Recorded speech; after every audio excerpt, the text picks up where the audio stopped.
آقا من اول تو آپارات بودم، الان اومدم داخل چیز یوتیوب پیجم بسته شده. اینو بگم دیگه تو آپارات فیلم نمیذارم. آره دیگه کلا از آپارات بکشید.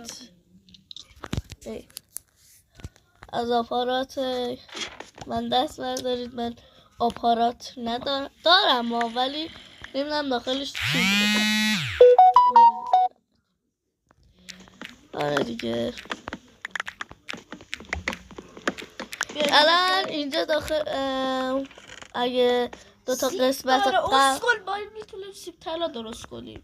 اگه دوتا قسمت قبلی محمد علی دیده باشید ما قرار شد بیایم این الان اومدیم این فقط اومدیم این اتاق بغلی اونجاست که اومدیم اینجا بلاک و کتاب و اینو به دست بیاریم.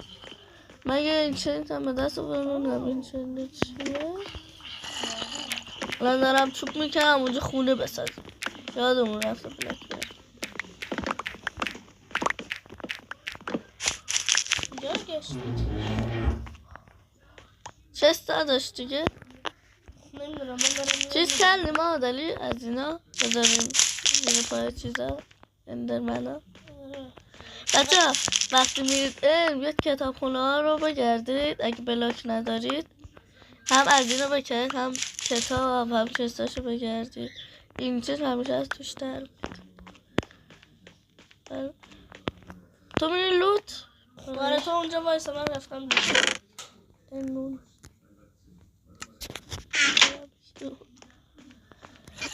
ای باش بده کامی بده. بسم الله الرحمن الرحیم.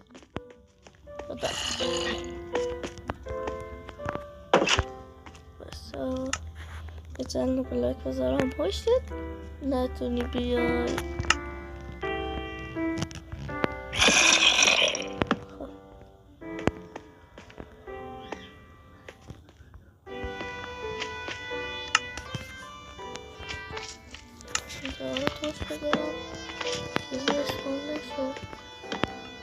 مادر تورچ داریم همراهت؟ من تورچ دارم من یه چند گذاشتم اینجا ها روشن شد چون اسپانش